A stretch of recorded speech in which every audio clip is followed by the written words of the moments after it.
welcome you all with my love and respects. I have my headquarters in Bangalore, South India.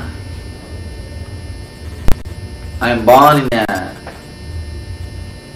place called Thiruvannamalai. It is a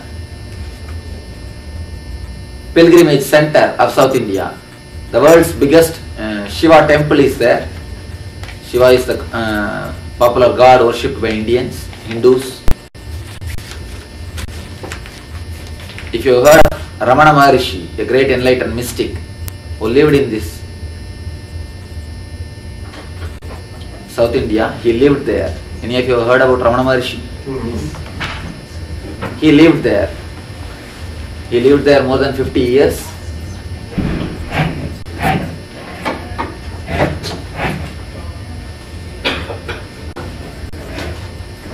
It is from his disciples. It is from the disciples of Ramana Maharishi I had the first inspiration to enter into the spiritual life. Just like a casual visitor, along with the family, I went to meet a Swami called Annamalai Swami, disciple of Ramana Maharishi, a close disciple of Ramana Maharishi. To see him, he was teaching. He was talking to the people that we are beyond the pain and suffering, that we are not the body, we are beyond pain and sufferings. No misery touches us. When I heard all these words, I felt excited to give it. How he says that we will not be affected by pain?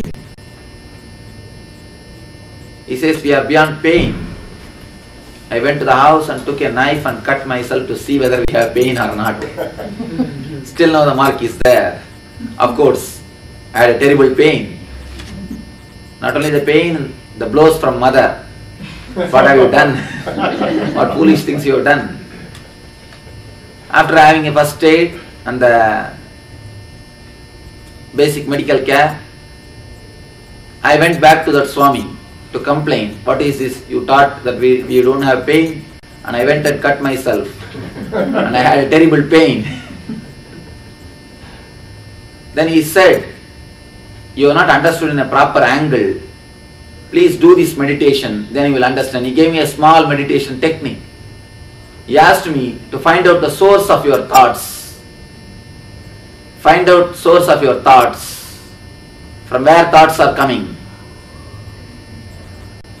So, I am too young to do all this meditation. But I was sincerely trying to understand what he says.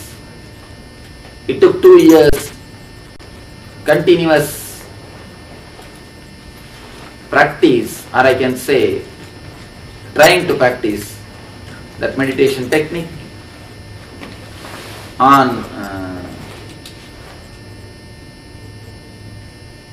one evening, which was Buddha Purnima.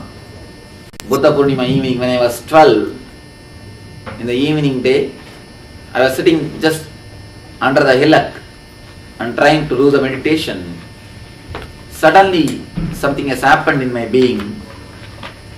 I could see all the 360 degree at 1 minute. In 1 second, without opening the eyes, all the 360 degree. It was a strange experience. A very strange spiritual experience. This is a city where I am born. A big Shiva temple. The world's biggest Shiva temple exists there.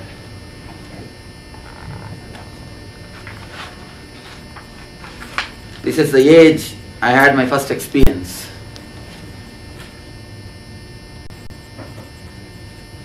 After my first experience,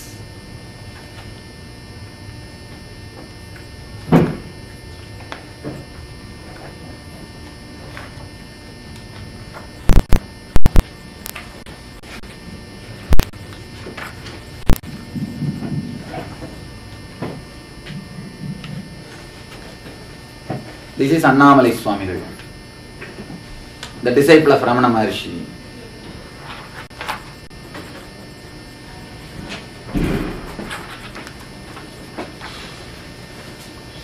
This is the age I had been to Himalayas. Okay, you can all have a look. A strange experience. It was around a minute, a complete 360-degree was seen, and I felt that the whole thing is me. I lost the individual body consciousness, but it stayed only for 1 hour. Only for 1 hour I had that experience. Then again I became normal. I felt that this is my body, and I became normal. But the taste or the glimpse, it started pulling me towards the meditation. The thirst started growing. I started having connection or contact with all the spiritual masters who were available nearby. Then on one fine day, I ran away from the house to Himalayas. Himalayas, the people who practice meditation, you can say it's a world's spiritual nerve center. The people who practice meditation, all of them gather there. I ran away to Himalayas to have a master. When I was 17, I ran away to Himalayas. This is the age.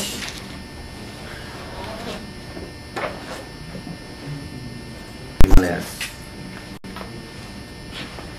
More than 9 years of wandering throughout the length and breadth of India, and thousands of kilometers of walking. It is the tradition in India. A sannyasi, a person who wants to become enlightened, will go around the country in search of masters or the meditation. So I wandered the India by walk, length and breadth, spending my time in meditation and tapas. In 2000 January, in Madhya Pradesh, central India, central portion of the India, there's a place called Omkar.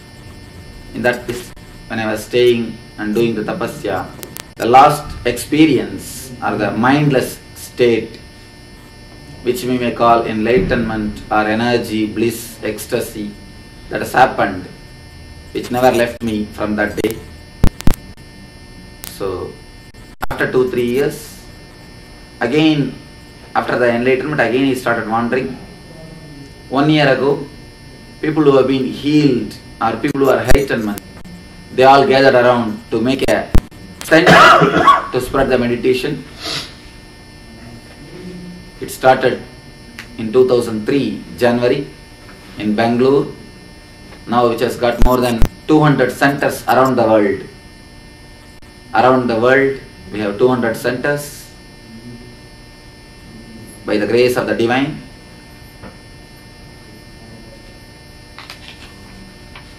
More than, I can say, 2 million people are touched. Of course, in India, population is too much. 2 million are touched. The meditation has reached thousands and thousands of people. The meditation techniques and the benefit of healing has reached to thousands. By divine grace, I am again second time coming to the States. This is the basic introduction. We will enter into the today's discourse subject. Today we have a subject, a strange subject, Lazy Man's Guide to Enlightenment. That is the subject.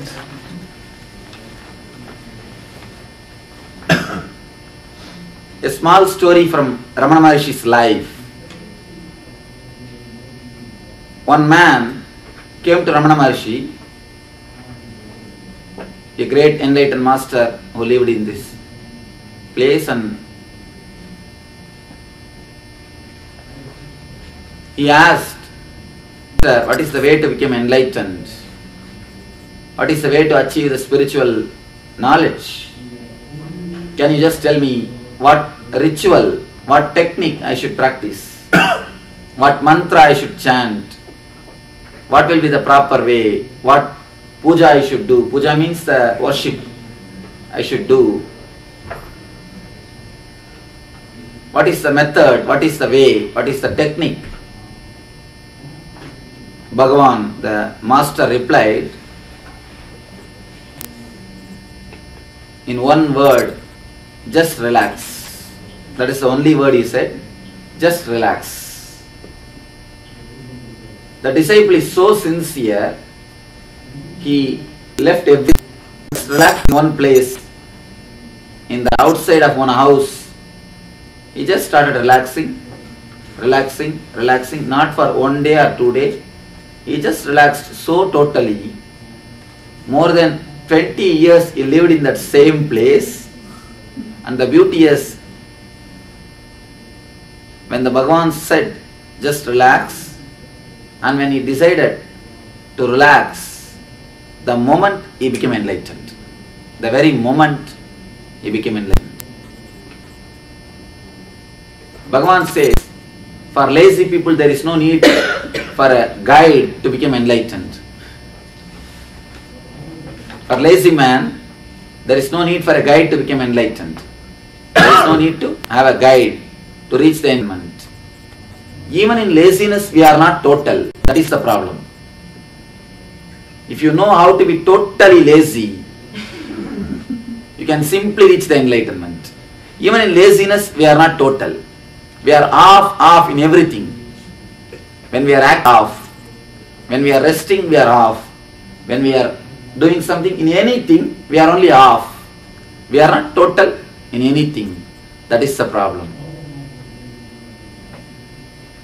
One king goes to a Zen master and asks, Master, what is Zen?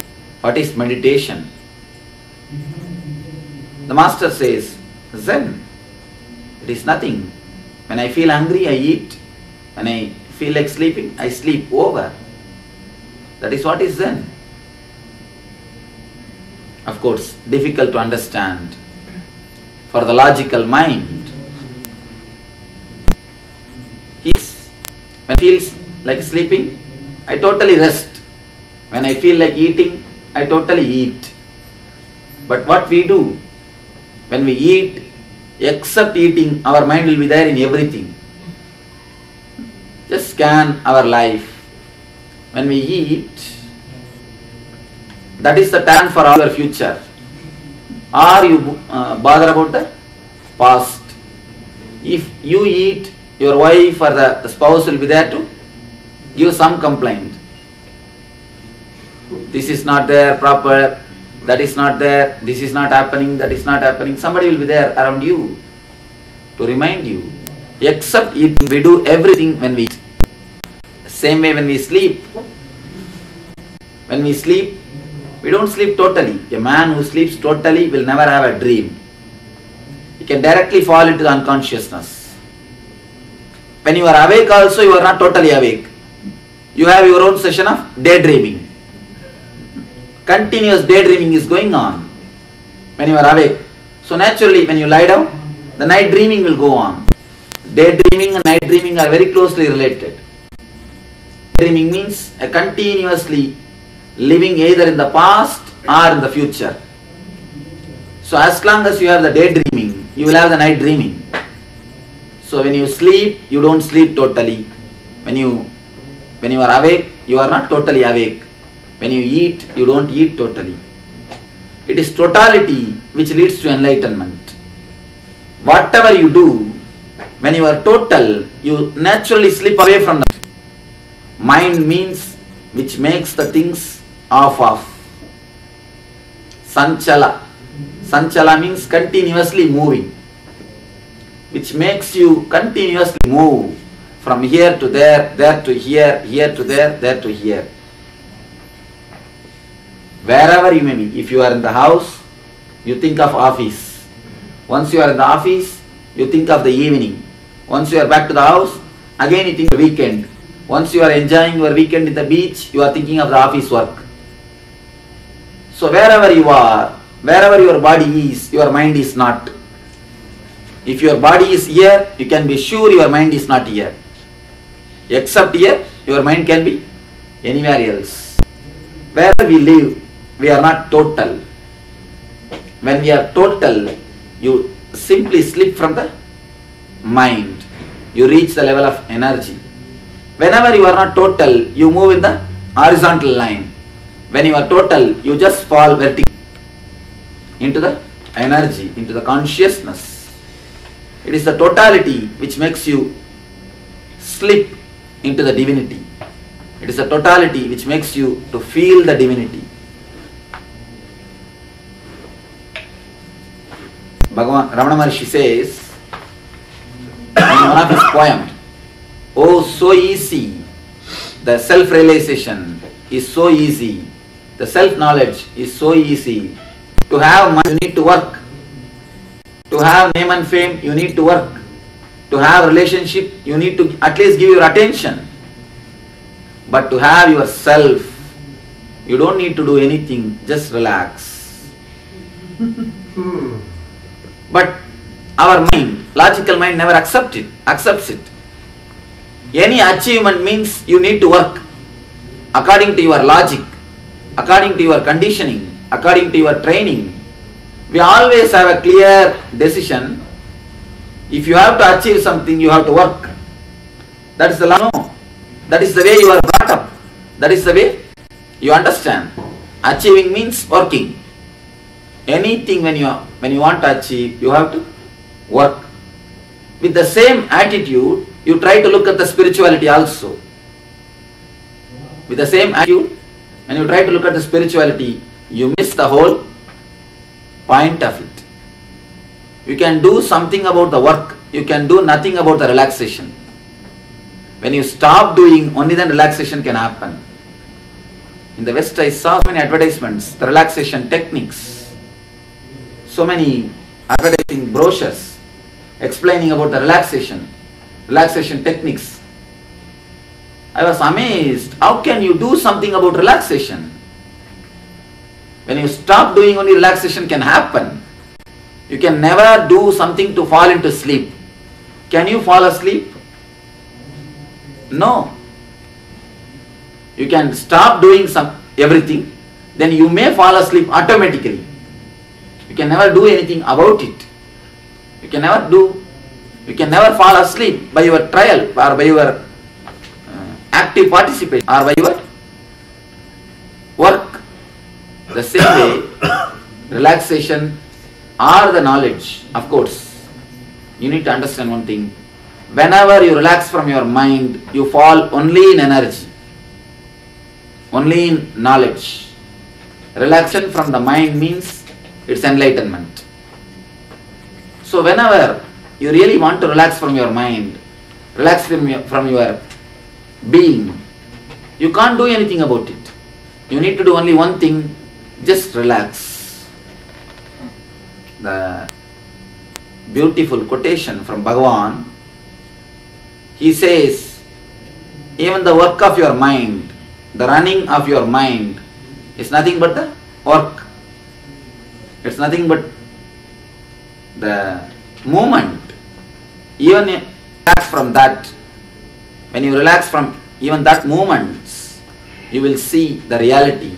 You will see what it is. So I will try to explain few points how you can allow the laziness, a real laziness, to happen to you. You can't do anything about laziness. You can never become lazy. You can never do something to become lazy. Laziness means it has to happen to you. We can understand few points how the real laziness, a total laziness, a utter laziness can happen to us. It is called, they say in the traditional mysticism, the being which has dropped from all the conditionings. It's like an onion. When you peel the onions, all the onion layers, inside you will find nothing. Same way, your being is also totally conditioned. When you drop totally yourself from the conditionings, when you drop yourself from the conditionings, when you really become lazy, when you totally become lazy, physically, mentally and in being level, body, mind and being, in all the three levels, you will see simply you are becoming God or you are enlightened. The word lazy, L-A-Z-Y. From this word lazy, I'll give 4 explanations, or I can say 4 ways of creating a space where laziness can happen. 4 methods to create a space where laziness can happen. You cannot do anything to create laziness. You cannot do anything to relax. You can do only one thing. The way in which you are doing now, the half doing, half sleeping, half relaxing or half eating, those things can be made as a total. When you eat totally, you can sleep totally. When you are awake totally, you can sleep totally. If you really totally work, you can totally rest. When a man works totally, he can rest totally. When you work halfway with half mind, you can't rest full way. So I'll try to split that word laziness and try to give 4 ways to create a space in which laziness can happen to you. The utter laziness, a total laziness can happen to you. First, L, levitating. The technique of levitating.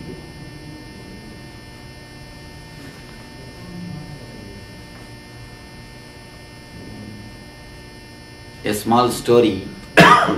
Once a man has fallen from the 3 floors and he is severely injured. He is lying on the ground. One of his friends came to help him, rushed and asked him, "Did the falling hurt you?" The man replied, no, only the stopping has hurt me, not the falling. By falling I was never hurt, only by being stopped I had been hurt. The same way, in our life also, the falling never hurts, only the stopping hurts. Why it hurts? Because of your weight. It is just your weight which hurts. If you observe the kids falling, how many times they may fall, they will never have the hurt. Because kids have got their own speciality or the special system, I can say inbuilt mechanism, which does not feel heavy. You need to understand 2 things. Weight is different, being heavy is different. Weight is something physical which you can measure. Being heavy is something psychological. You may not be bulky, you may not be obese, but continuously heavy inside. If you feel you are dead, you are dull, you can never levitate. The feeling of levitation leads you to laziness. A man who is utterly lazy will always feel he never walks, he flies. In each one of us, from the age of the infancy, I can say that from the age of 1 or 2, we have the inborn tendency to live in a simple way or to live in a light way. We are actually light. When we are born, we are growing, we are actually light. We are actually the light beings. Only in course of conditioning, in course of bringing up, the way in which we are growing, we become heavy, solid. Our beings became dead. So when you know how to drop the deadness, how to throw the deadness again, when you can become simple, when you start again levitating, there are 2 things: gravity and levitation. Gravity means being pulled, levitation means being pushed. If your mind continuously thinks, naturally you will feel you are just being pulled. Many people come and tell me, Swamiji, when I sit and meditate, I feel as if I am flying. Sometimes I even open my eyes and see whether I am touching the ceiling or not. Whenever your mind is relaxed, whenever the number of thoughts gets reduced, whenever the traffic in your mind becomes less, you naturally feel you are levitating. You are flying. Not only that, whenever you are near your close friend, your beloved, or the person whom you love really, you feel you are very light. Whenever you are in a place, the natural places, the natural surroundings, in a place where you feel joyful, again you become light. Again you become light. That is why almost in all the culture, in all the movies, the dream scene, imaginary scene means they will show always the flying idea. Imagination or the dream scene is always associated with the flying. The joy, ecstasy is always associated with flying. Whenever you feel joyful, whenever your mind comes to a calm space, whenever your mind feels ecstatic, you again feel the mood of levitating. You always feel the mood of levitating. If you just understand the idea of levitation, when you think much, whenever you bother too much, you will be just pulled towards the earth. When you are light, when your mind is totally relaxed, when your etheric body, when your mental body is utterly relaxed, when you don't carry any heaviness of the past or the problems of the future on your head, you feel totally light. You feel like levitating. Your walking will not be walking, it will be more like a floating. In Zen, nobody will be ordained as a monk unless they undergo a test. The test is, they should live in a cottage, and the cottage will have the cottage will be surrounded by the grass. It will be totally surrounded by the grass. They have to walk every day on the grass and on the same path, but the grass should not die. If the grass dies, it is considered he is not yet matured. Understand one point? Whenever you walk on the grass dies and path will be created. The path will be created. Whenever a human being walks on the grass, walks on the lawn, whenever human beings walk on the lawn, grass lawn, you will see that always the path will be created. The footprint will be created. If you regularly walk on the lawn, you will see that a road will be created.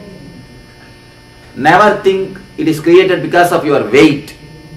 Even if the elephant walks regularly, no path will be created. I have lived in forest. In deep South India, there is a elephant safari place where the elephants live, and where the human beings are taken into the forest to have a show, to have a time to live a time among the wild animals. In that safari, one trained elephant will be taken by a person who trains the elephant.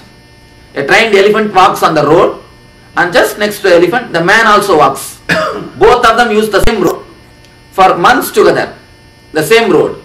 When I went, I saw when the path in which man has walked, that has become dead. No grass grows. The path on which elephant walks, the grass is there. The elephant also walks on the same road. Man also the same road. The trained elephant and the man who takes care of the elephant, both walk on the same road.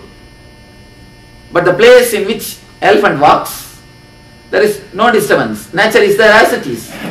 Grass has not died, no road is formed, things are as usual. Road on which the man has walked, both of them walk side by side. He walks holding the ears of the elephant or the trunk of the elephant. The path on which he has walked, I saw very clearly the way is formed. The grass is dead. Never think grass dies because of your weight. It dies because of your health. Otherwise the elephant is much heavier than you. If it is because of weight, elephant is surely more weight.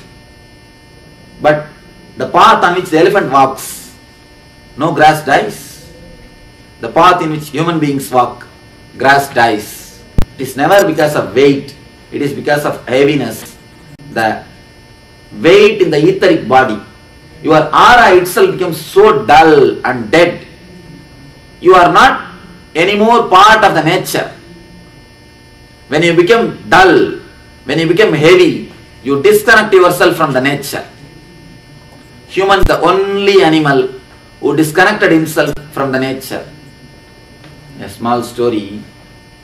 One man who is in the middle age, who is in the age of 40. He hates his wife and the wife's cat. He somehow wants to get rid of the cat. Of course, he can't do anything with wife, so at least from the cat he wants to escape. One day he took the cat by his car along with him. He drove the car and he took the cat, dropped the cat away from his house, came back to the house. The minute he came back to the house, he saw the cat is standing. Cat has come back. Cats have got a special power. It's a root by smell. The next day again he took the cat, left it 20 miles away from the house, 20 miles away from the home, came back to the house. In half an hour he heard some sound outside his door. He went and opened the door, he saw the cat is standing. Third day he was totally depressed and he was disturbed. He took the cat, went right, left, this way, that way, travelled some more than 30-40 miles away from his home. Then he saw that he was in the midst of a forest. He felt, yes, this is a place, because I myself will never come to this place. It's a new place even for me. The cat can never come back to the house. So he left the cat. He was driving his way back to the house. On the way, suddenly he got a doubt. Rang up to the wife and asked, "Dear, the cat has come back to the house. Is the cat is there?" He said, "Yes, it is already here." The man asked, "Please find out the way from the cat. I have forgotten the way." Human beings are the only people who have gone away from the nature, who don't have a connection with nature. When you become heavy, when your etheric body, mental body becomes heavy, when you start being pulled towards the earth because of your thought, because of your deadness, because of your dullness, because of your gravity, you disconnect yourself from the nature. The same, much heavier than a human being, the elephant. When it walks, nature never feels disturbed. But when you walk, nature feels disturbed and grass dies. It is our energy. Because we are totally disconnected from the nature, it is our energy that just kills the grass. Whenever a man makes the road, whenever a man makes a path by walking on the grass, he is considered, he has not yet become mature to become a monk. When he never creates a road, it means he has become one with the nature. He has no more heaviness inside. You don't have any more solid dullness or dead feeling inside. When he has become simple, when he has become again a child, when he has again reached the state of simplicity and innocence, the lightness, weightlessness, when he starts again floating, he reaches the state of enlightenment or the sannyas. A man who never creates the path where he walks only is ardent as a monk. I say, understand the concept of levitation. Try to live totally in this moment without heaviness. Our nature is not heavy. You can see the kids. You were also a kid one day, long ago. That is why in almost all the culture, they say once upon a time the life was a golden age, it was beautiful. In all the tradition, Hindus they call it as Satya Yuga. In Buddhism they say the age of Dhamma. In every culture they say at one time, there was a time, ages ago, once upon a time everything was as it should be. Everything was so beautiful. But in reality there was no time. Every one of us have got our memory about our childhood. The individual memory of childhood only makes everyone feel the past was good. The past was beautiful. When you were a child, you were totally light. You didn't have the weight or heaviness. You were almost levitating. You never felt the gravity. You always felt only the levitation. You were just floating on the earth. Never you walked on the earth. So, there is a saying in a great epic of India, whenever you live according to the Dharma, you don't walk on the ground, you float on the ground. There was a great hero in a great epic in India, Mahabharata. The epic is called Mahabharata. The hero is called as Dharma, the man who lived according to righteousness. It says, the man who lived according to righteousness, he always only floated on the earth. He never walked on the earth. His chariot used to fly on the earth. When he started telling a lie, it seems in some situation he told one lie. When he told a lie, the chariot came down to earth. As long as he spoke the truth and lived proper way, he was levitating on the ground. He never walked on the ground. When he told one lie, immediately he started walking on the ground. He just fell on the ground. In your life also, whenever you don't carry heaviness in you, if you know the method or the technique, if you know the simple way of living in a light way, innocent way, like a child, you will see the levitation happens to you. Levitation is the first understanding, first thing which you need to understand. Continuously feel the mood of levitation. Feel the lightness, not the heavy solid deadness. Try to feel continuously light, simple, innocent. You will see the first step for the laziness is taken. Next is Ananda. A for Ananda. By nature, by our own,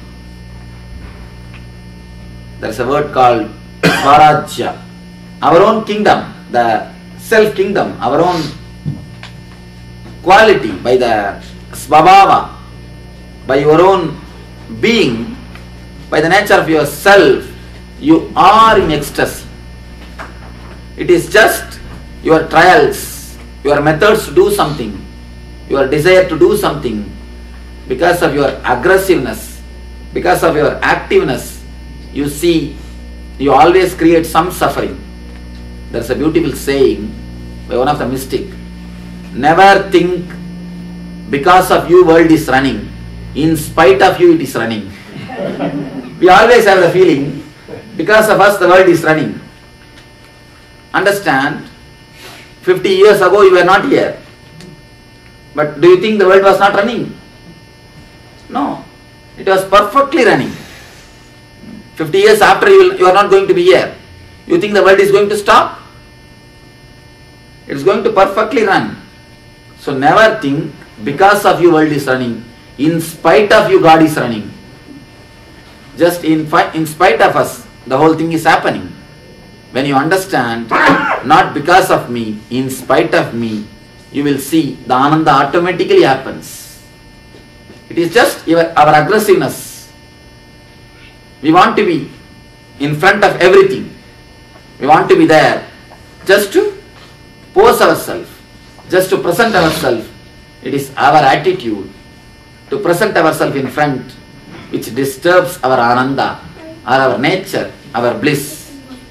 When you are as you are, when you leave the things to happen, instead of swimming, if you know how to float, you will see the ananda simply happens to you. A man can never achieve anything by swimming. Yeah. Small story. One man and his wife, both of them had been to a river to have a picnic, to spend some time. Suddenly, somebody came and reported to the man, "Your wife has fallen in the river. Please go and save her." River is flowing in this way, but this man has started running this way. River is flowing this way, she has fallen into the river, and river is flowing this way, but this man runs in this way. The other people asked, "What? Are you mad? River is flowing this way. Run this way and try to save her." No, you don't know. My wife, even if she falls in the river, she will go only in the anti-way. She will go only in the anti-way. I have lived with her, I know. So even with the life, you know, you never flow with the life. You never allow the life to happen to you. In every moment, in every step, you just want to present yourself. You just want to put yourself. None of us bother about the success. We always bother about ourselves. If you see very deeply, you will understand, in so many places, just for your ego satisfaction, even if you know the decision is wrong, you take the decisions. Many times, even if your wife suggests the right thing, even if your boss suggests the right thing, just to keep your face, just to save your ego, you take the wrong decision. And you have a clear idea, whatever wife says is wrong. Whatever husband says is wrong. Whatever he may say, you have a very clear idea, he is bossing me. Whatever she says, you know very clearly, she is fool. I have seen many people, if wife comes for meditation, husband will never come. If husband comes for meditation first, wife will never come. When wife asks me, if wife comes and asks me, "Swamiji, can I tell my husband about the meditation?" I tell her, never. If you tell, you can be sure he will never come. Tell through somebody else. Then there is a possibility of if is coming and tasting it. So because we have a very clear decision, we make it clear. She means a fool. He means bossing. In our life, most of the time, you don't let the things to happen as it is. Just to prove your ego, you take even wrong decisions. Not only you take wrong decisions, you support them, you justify them by your logic. Every moment, the bliss or the life or the ananda happens to us. When you want to put your ego front, when you want to put yourself front, when you want to present yourself in a big way, naturally you make the whole thing into mess. You confuse the whole atmosphere. You confuse the relationship. You confuse the very space. So, just take your hand off. Take your head from the problem. Take your head away from the situation. You will see things go much more beautiful way and much more smooth way, much more ecstatic way. Because the world, the existence knows how to run the whole show. It is our ego.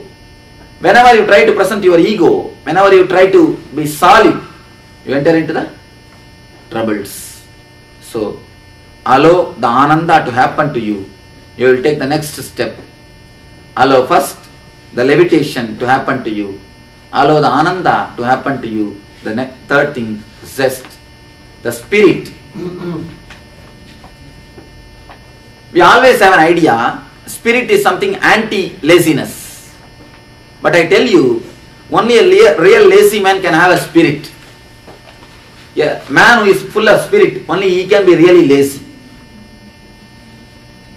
We always think laziness means something missing, something negative.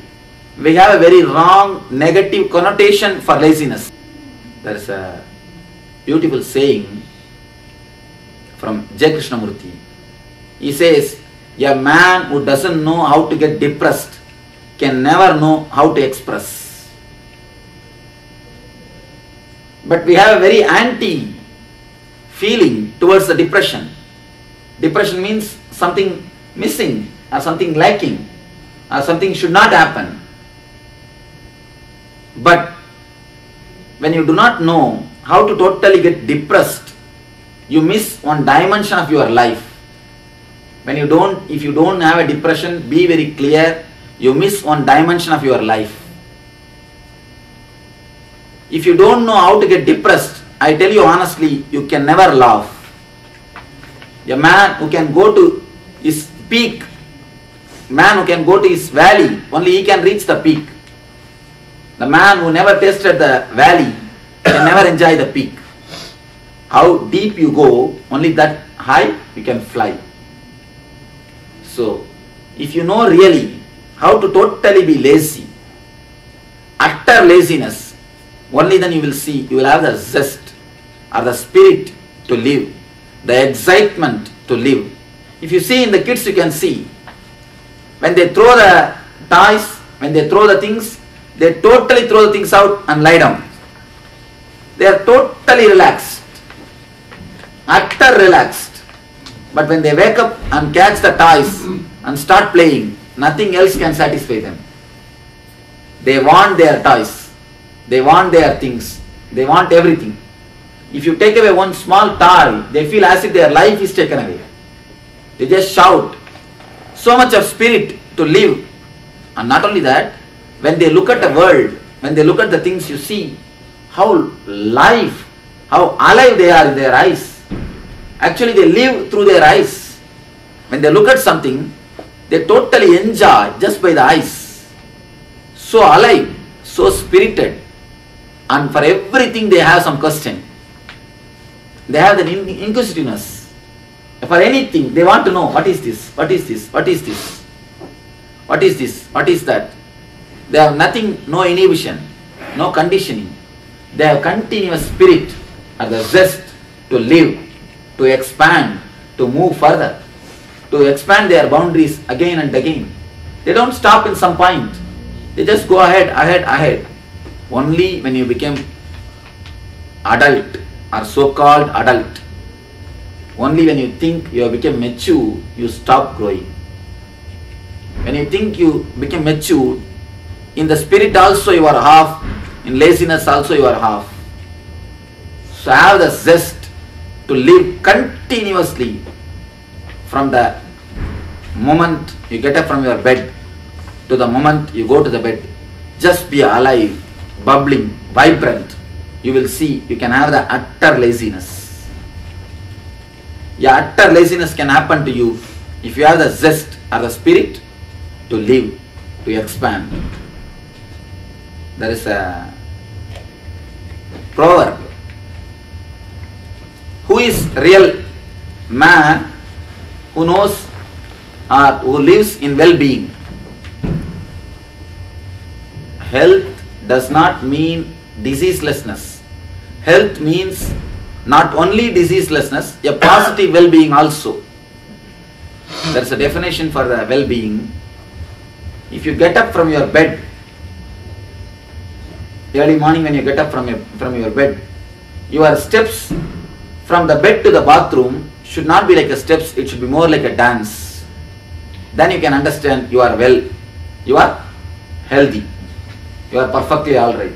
Your steps from bathroom to bed or bed to the bathroom should be more like a dancing than like a steps. You can see this in life with the kids. They are continuously jumping, moving around. They are just themselves, totally happy. The spirit to live, the spirit to enjoy, The same way you can see, when they relax totally. The spirit to live, the zest, makes you to cross the third step, or makes you to create the third point, to create laziness. Fourth, you.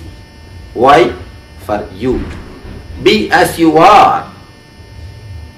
All your trial, all your work, all your movements, all your steps are taken to be like somebody else.